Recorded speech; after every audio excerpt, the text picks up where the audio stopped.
ప్రేమ నిజమైనదేనా? మొదటి చాప్టర్. ప్రేమ ప్రేతమా? నేను అతన్ని ప్రేమిస్తున్నాను. మీకాలే దావీదును ముందుగా ప్రేమించిందట. ఈ మాట ఆమె అందరికీ చాటించింది. ఆమె తండ్రి సౌలు కూడా ఈ విషయం విన్నాడు. అది వినటానికే ఎబ్బెట్టుగాను చిత్రంగాను ఉంది. ఆడపిల్లలే ముందుగా నేను నిన్ను ప్రేమిస్తున్నాను అని చెప్పుకోవటం స్త్రీ ఆత్మగౌరవానికి గొడ్డలి పెట్టు. మీరు నేను ఇలా అన్నానని ఆశ్చర్యపోతున్నారా? ఏ ఆడపిల్ల ముందుగా వెళ్ళి మగాడితో ఆ మాట అంటుందో ఆ ఆడపిల్ల సిగ్గు ఎగ్గు లేని తిరుగుబోతైనా అవ్వాలి, లేదా బరి తెగించిన ఆడదైనా అవ్వాలి. ఆత్మగౌరవం ఉన్న ఏ ఆడది వెళ్ళి నిన్ను ప్రేమిస్తున్నాను, పెళ్లి చేసుకుంటావా అని అడగదు. ఇదేమిటి, స్త్రీలకు సర్వహక్కులు సమానమని వాదించే ఈ రచయిత్రి ఈ విధంగా వ్రాస్తుంది అని విస్తుపోకండి. అందం, ఆనందం, ప్రేమ, వివాహము ఇవి గంభీరంగా ప్రవహించే జలపాతాలు. అవి వాటి పరిధుల్లో ఉన్నప్పుడే వాటికి అందచందాలు. అవి ఎవరు మాట్లాడాలో వారే అవి మాట్లాడాలి. ఆడపిల్ల ఎప్పుడైనా తన పరిధి దాటకూడదు. కొన్ని విషయాలు, భావాలు, మాటలు సన్నని తెర వెనుక చూస్తేనే అందం. పైపెచ్చు ఇలా ఆడదే ముందు మగాణ్ణి ప్రేమించిందని పరిశుద్ధ గ్రంథం ఈ మీకాల గురించి మాత్రమే చెబుతుంది. ఏ డిగ్నిఫైడ్ స్త్రీ ఆ విధంగా ముందుగా వెళ్ళి చెప్పలేదు. సంస్కారం లేని మోసగత్తె, వేశ్య అయిన డెలీలా సంసోనుని నన్ను నిజంగా ప్రేమిస్తున్నావా లేదా అంటూ అతని ప్రాణాలకే అత్యసర పెట్టి అతడి ఆత్మహత్యకు కారణభూతురాలయ్యింది. న్యాయాధిపతులు 16వ అధ్యాయం 15, 18, 30. లేచుటకు ప్రేమకు ఇష్టమగు వరకు మీరు లేపకయు కలతపరచకయు ఉందునని నేను మిమ్మల్ని బ్రతిమలాడుకొనుచున్నాను. పరమగీతము 3వ అధ్యాయము 5వ వచనము. దీన్ని బట్టేనా అర్థమవుతుంది కదా. రాజకుమారి అయినప్పటికీ మీకాలు ఆత్మగౌరవం ఉన్న ఆడపిల్ల కాదు. ఈ రోజుల్లో ఇది చాలా సాధారణమైపోయింది. తన ప్రేమ గురించి అందరికీ చాటించింది. పరిశుద్ధ గ్రంథంలో ప్రేమ ఎవరు చూపించాలి, ఆడదా మగాడా అన్న విషయం చాలా సునిశ్చితంగా వివరించారు. వైవాహిక జీవితానికి అందమైన సూత్రం. పురుషులారా, మీరును మీ భార్యలను ప్రేమించండి. పురుషులు తమ సొంత శరీరము వలె తమ భార్యలను ప్రేమింపబద్దులై ఉన్నారు. తన భార్యను ప్రేమించువాడు తన్ను ప్రేమించుకొనుచున్నాడు. మెట్టుకు మీలో ప్రతి పురుషుడును తన వలె తన భార్యను ప్రేమించవలెను. ఎఫెసీ పత్రిక 5వ అధ్యాయము 25 నుండి 33 వరకు చదవండి. స్త్రీ ఎక్కడ ప్రేమ చూపించు, ప్రేమించే భర్త నెత్తి మీద ఎక్కి కూర్చో అని చెప్పబడలేదు. కానీ లోబడు, భర్త యందు భయము కలిగి ఉండినట్లు చూచుకొనవలెను అని మాత్రమే ఉంది. స్త్రీ భర్తకు లోబడుట ద్వారా, అతని యందు భయభక్తులు కలిగి ఉండి నడుచుకున్నట్టు ద్వారా మంచి మాదిరి చూపిస్తుంది. అంతేకాదు, అతని పట్ల ఆమెకున్న ప్రేమ, గౌరవం అతనికి కూడా అర్థమైపోతుంది. భర్తకు లోబడి గౌరవం చూపించే ప్రేమ ఆమెదై ఉండాలి. అది వైవాహిక జీవితానికి అందమైన సూత్రం. పుత్తము, విత్తము, వనిత గడప దాటితే తిరిగి గూడు చేరుతుందో లేదో చెప్పలేము. పరిశుద్ధ గ్రంథంలో 100 కొలది స్త్రీలు ఉన్నారు. కానీ ఏ ఒక్క స్త్రీ కూడా మీకాలు వంటి పని చేయలేదు. ఇలా ఈ ప్రేమను తన ప్రేమను ఊరు వాడ చాటుకోలేదు. ఒక స్త్రీ పురుషుణ్ణి ప్రేమించిందని ఒక్క మీకాలు గురించి మాత్రమే చెప్పబడింది. చదువు అనేది సంస్కారాన్ని ఇవ్వాలి, డిగ్నిటీ ఇవ్వాలి, వ్యక్తిత్వం తేజరెల్లాలి. కానీ చాలామంది కళాశాలలో అడుగు పెట్టగానే పట్టుమని 19 సంవత్సరాలు నిండకుండానే ఎవడో ఒకడిని, పెళ్ళైన వాణ్ణి, పిల్లలున్నవాణ్ణి, ప్రక్కింటి వాణ్ణి, ఇంటికి టీవీ బాగు చేయటానికి వచ్చిన వాణ్ణి, పాలు పోయటానికి వచ్చిన వాణ్ణి, చిలక జ్యోతిష్యం చెప్పడానికి వచ్చిన వాటిని, మాటలు వేసేవాడిని, ఆటో తోలేవాడిని అందరినీ ప్రేమిస్తున్నారు. ఈ సంఘటనలు నేను చూసి చెప్తున్నాను. ప్రేమించటమే కాక నేను నిన్ను ప్రేమిస్తున్నా అని ముందుగా వెళ్ళి చెప్పేస్తున్నారు. ఇది సంస్కారం ఉన్న ఆడది చేసే పని కాదు. ఈ మధ్య ఓ బీటెక్ చదువుతున్న అమ్మాయి ప్రేమించటానికి ఎవ్వరూ దొరకనట్లు ప్రేమించి పెళ్లి చేసుకొని సుఖంగా 2 పిల్లలతో సంసారం చేస్తున్న వాడి వెనకబడి ప్రేమిస్తున్నానని చెప్పి అతని జీవితం తన జీవితం నాశనం చేసుకుని పిల్లల్ని కన్నది. ఇంకో అమ్మాయి అల్లారు ముద్దుగా పెరుగుతూ ఎంబీబీఎస్ చదివే అమ్మాయి. చిలక జోస్యం చెప్తున్న వాడి ముఖం అందంగా ఉందని వాడిని ప్రేమించి పెళ్లి చేసుకుంది. ఎదురింట్లో పెళ్ళయి పిల్లలతో ఉన్న టైలర్ను చూసి జాకెట్లు బాగా కుట్టి పెడుతున్నాడని బిఏ చదువుతున్న ఒక అమ్మాయి తన్ను ప్రేమించమని పెళ్లి చేసుకోమని అతని సంసారం పాడు చేసింది. ఇవి నిజంగా జరిగిన సంఘటనలు. ఒకప్పుడు ఆడపిల్లలు బిఏ చదువుతున్నారంటే తల్లిదండ్రులకి ఎంతో గౌరవం ఉండేది. స్కూలులో చదువుకుంటున్న ఆడపిల్లలు గల తల్లిదండ్రులు, లలితక్కను చూడు, కాలేజీలో బిఏ చదువుకుంటుంది, నువ్వు కూడా అలా చదువుకోవాలని ప్రోత్సహించే రోజులు ఉండేవి. ఎందుకంటే అమ్మాయిలు కష్టపడి చదువుకునేవారు, మంచి మార్కులు తెచ్చుకొని మంచి ఉద్యోగాలు సంపాదించి మంచి పేరు తెచ్చుకునేవారు.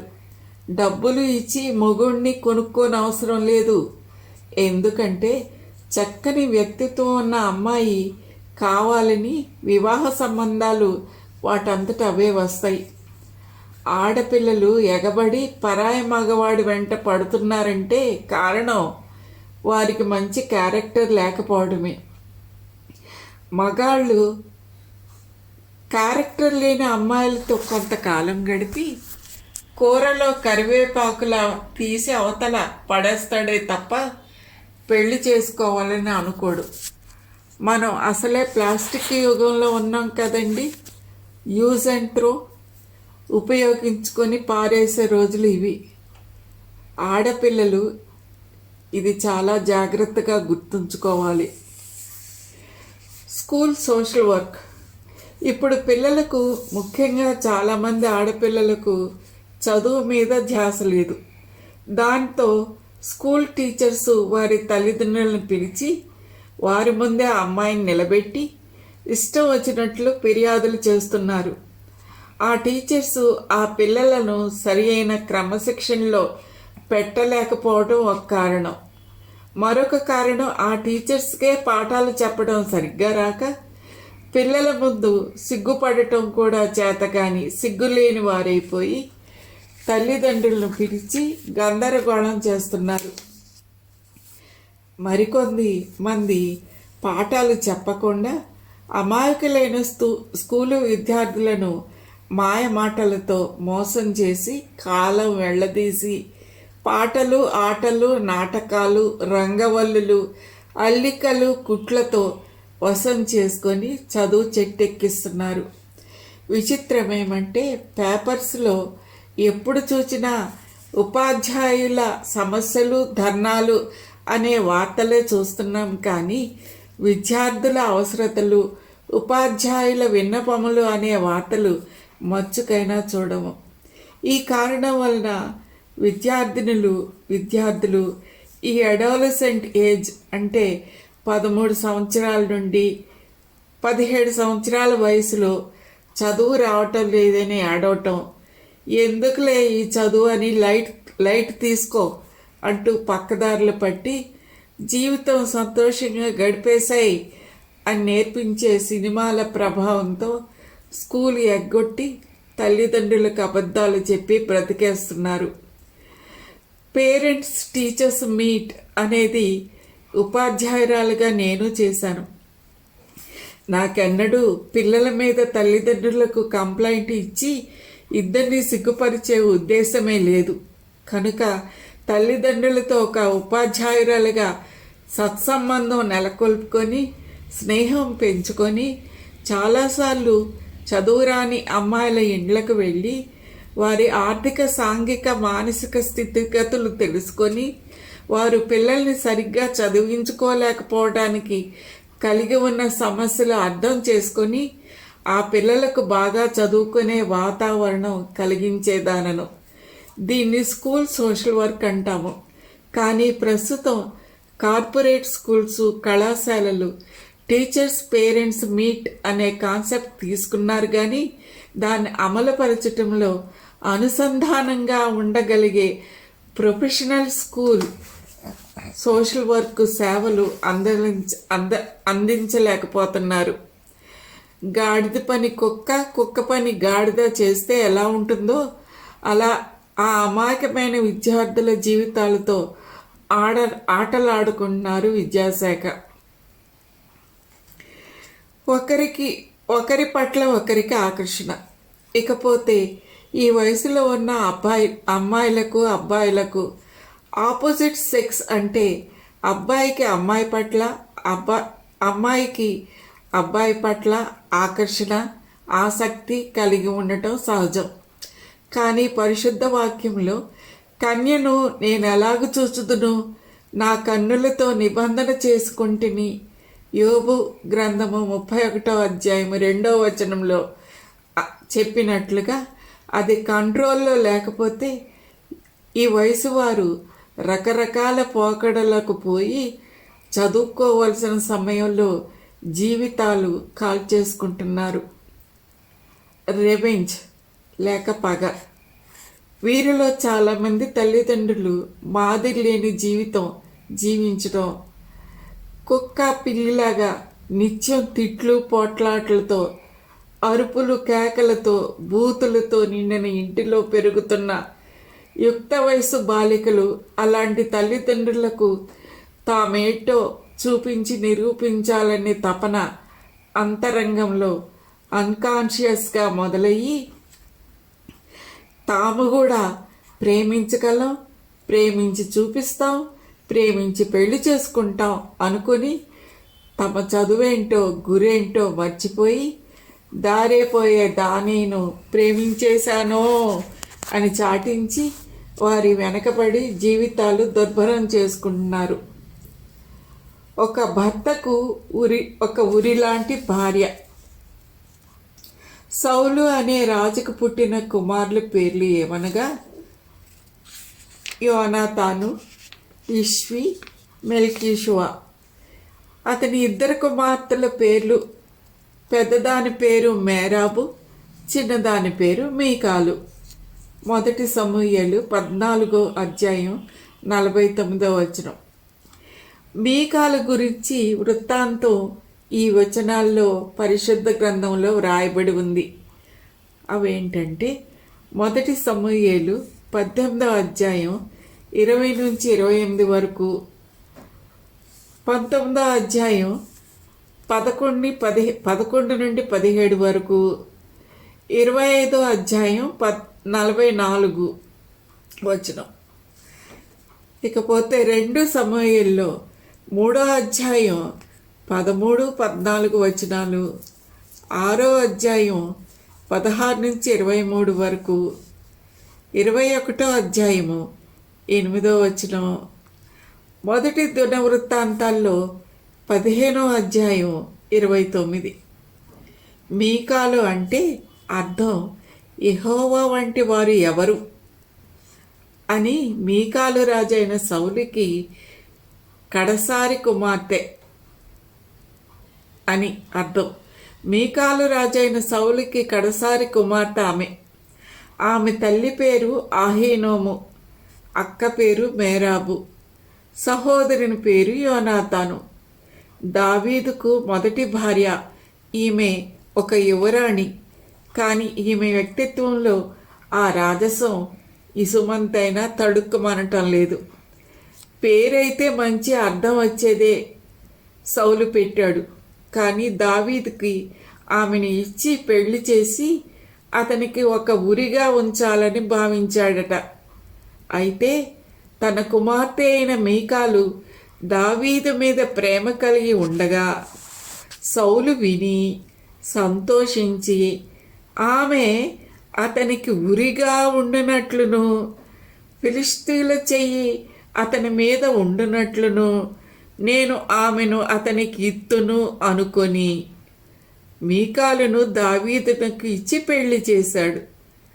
మొదటి సమూయేలు 18వ అధ్యాయం 20-28 వరకు చదవండి.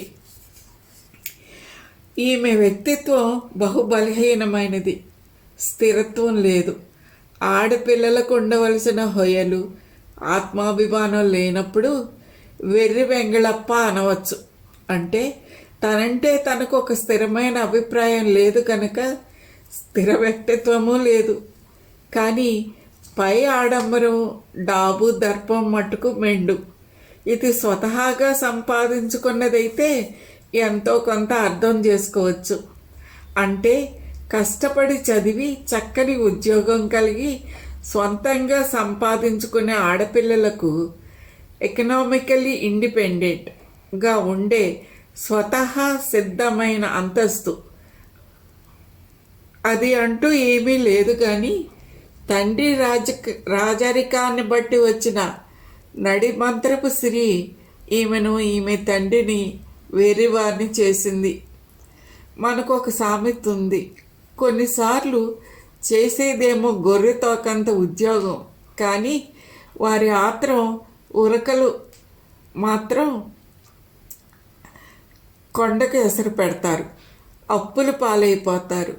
సంఘంలోనే చాలా పై అంతస్తులో ఉన్నట్లు పోజు కొడతారు. పులిని చూచి నక్క వాతలు పెట్టుకుందట. అన్నీ ఉన్న ఆకు అణిగిమణిగుంటుంది, ఏమీ లేనిది ఎగిరెగిరి పడుతుంది అని. కష్టపడకుండా ఆస్తి హోదా వచ్చి పడితే ఇలానే ఎగిరెగిరి పడుతుంటారు కొంతమంది.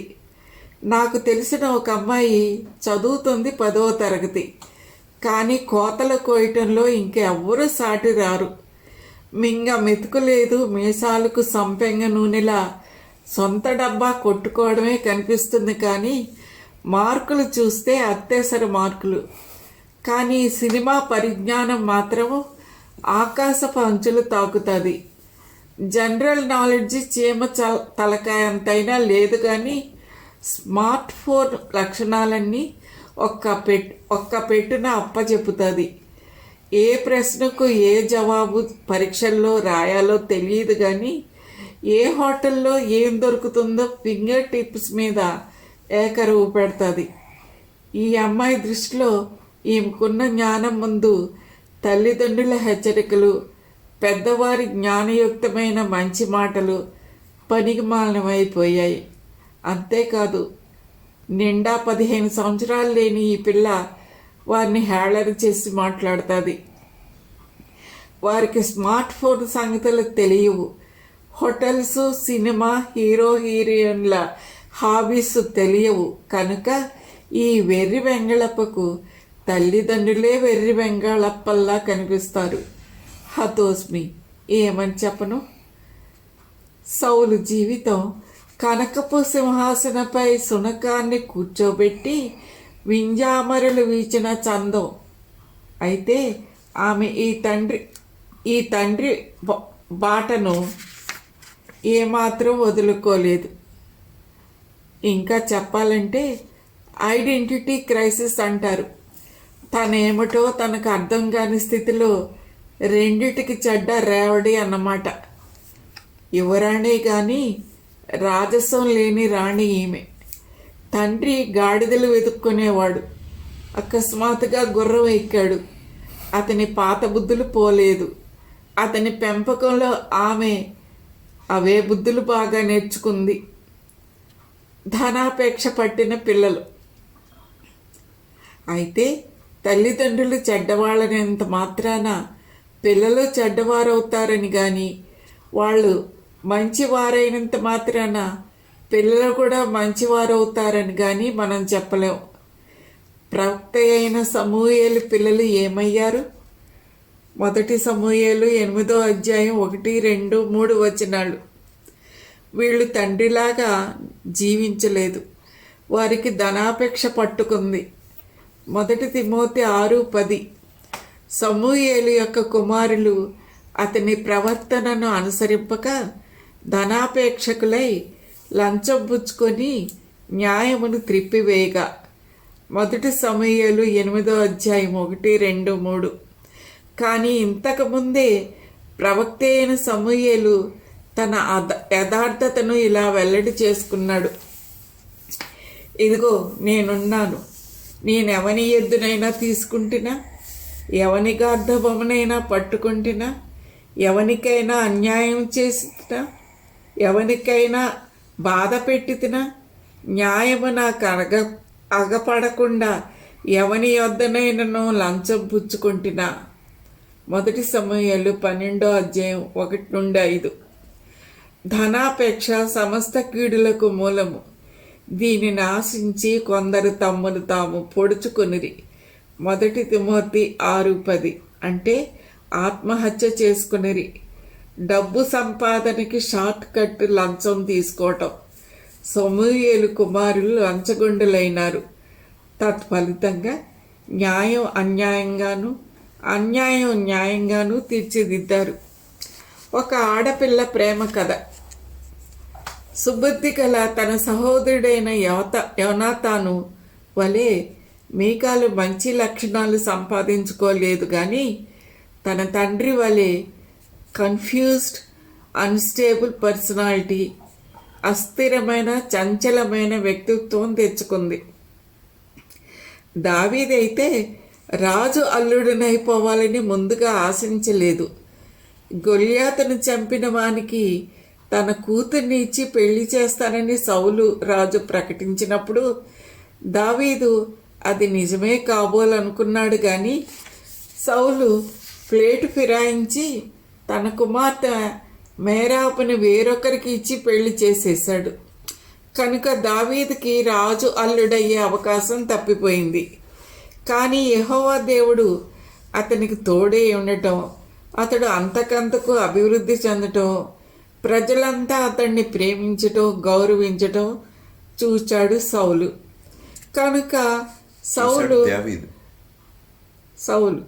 కనుక సౌలు దావీదుపై విషపు చూపి నిలిపాడు. 1 సమూయేలు 18:9.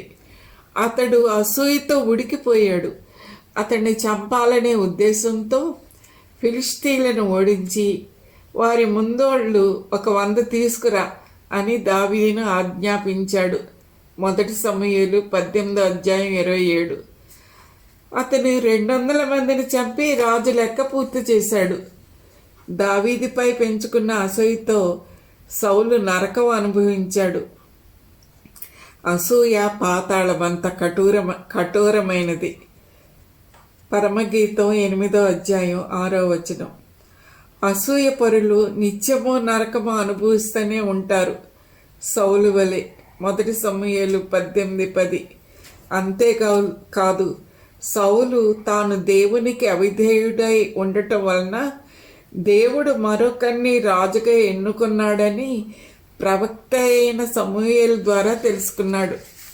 అతడు ఎవరో కాదు, దావీదేనని గ్రహించి అతన్ని ఎలా వదిలించుకోవాలా, ఎలా తుదముట్టించాలా అని ఆలోచిస్తూ వచ్చాడు. నిజానికి దావీదు చాలా అందగాడు. ఎర్రగా అందమైన ముఖవర్చస్సు, చూడటానికి సుందరమైనవాడు, చక్కని నేత్రములు గలవాడు. 1 సమూయేలు 16:12.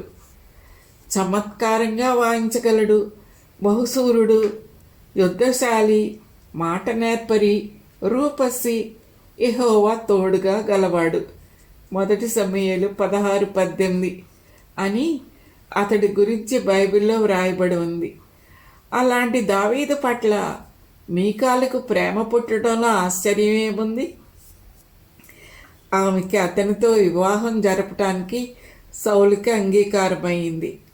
తన అక్క పెళ్ళి అప్పటికే అయిపోవటం వలన ఆమెకు లైన్ క్లియర్ అయిపోయింది. అంతేకాదు, ఆమె సహోదరుడైన యోనాతాను దావీదును చూడగానే అతన్ని ప్రేమించి స్నేహం కలిపాడు. అయితే ఆమె దావీదును ప్రేమించింది, కానీ దావీదు దేవుడిని అతని వల్లే ప్రేమించలేదు. ఆమె కనుక అతని వల్లే యెహోవాను ప్రేమించి ఉంటే ఆమె కథ మరొకలా ఉండేదే. ఇక్కడ ముఖ్య విషయం ఏమంటే, అవిశ్వాసికి విశ్వాసితో పొత్తు ఎక్కడ? చీకటికి వెలుగుకి సంబంధం ఎక్కడ? అంటే దీని అర్థం ఒకే మనసు, ఒకే భావం, ఒకే ఆలోచన, ఒకే అభిలాష, ఒకే తపన అన్న భార్యాభర్తల సంబంధం దేవుని వరం. జీవితంలో, కుటుంబంలో ఎల్లప్పుడూ దేవుణ్ణి మహిమపరచాలనే కోరిక వారిని ఏకపరుస్తుంది. ఒకరు లోకస్తులుగా ఉంటే మరొకరు దేవుని చిత్తం చేయాలని కోరుతూ దేవుని మహిమపరచాలని ఆశపడితే వారిద్దరూ ఎన్నటికీ కలిసి జీవించలేరు. కలిసి ఉన్న ఆ దైవభక్తి గల వ్యక్తికి నిత్య పోరాటమే, శ్రమయే, దుఃఖభరితమైన బ్రతుకే. లోతేమో నీతిమంతుడు, నీతికల తన మనసు నొచ్చుకుంటూ బ్రతికాడట. లోతు భార్య లోకస్తురాలై బ్రతికింది. వారి కుటుంబం మురికి కొంపై కూర్చుంది. ఇలాంటి భార్యాభర్తల బ్రతుకు సుధుమ గొమర్రే. ఆ ఇంటి కప్పు మీద అగ్నిగంధకాల వర్షమే. 1 సమూయేలు 18:1. దావీదు సౌలుతో మాట్లాడుట చాలించినప్పుడు యోనాతాను హృదయము దావీదు హృదయంతో కలిసిపోయాను. దావీదు తనకు ప్రాణ స్నేహితుడని భావించుకొని అతన్ని ప్రేమించుచు యోనాతాను అతనితో నిబంధన చేసుకొను. మరియు యోనాతాను తన దుప్పటిని, తన కత్తిని, తన విల్లును, నడికట్టును తీసి దావీదునికి ఇచ్చెను. దావీదు సుబుద్ధి కలిగి సౌలు చెప్పిన పనిల్లా చేసుకొని వచ్చేవాడు కనుక జనుల దృష్టికిని సౌలు సేవకుల దృష్టికిని దావీదు అనుకూలుడైపోయాడు. కనుక మీకాలు దావీదును ప్రేమించడంలో ఆశ్చర్యమే లేదు. కారణం ఏమైనప్పటికీ సౌలు ఆమె కోరుకున్న విధంగా దావీదుతో వివాహం జరిపించాడు. పొలిటికల్ ఎలియన్స్ అనుకోండి. ఒక విధంగా చెప్పుకోవాలంటే ఇది ఒక ఆడపిల్ల ప్రేమ పెళ్లి కథ, ఒక పురుషుణ్ణి అందలానికి ఎక్కించిన పెళ్లి కథ. ఇది ఒక ఉరి లాంటి రాజ సంబంధపు పెళ్లి కథ.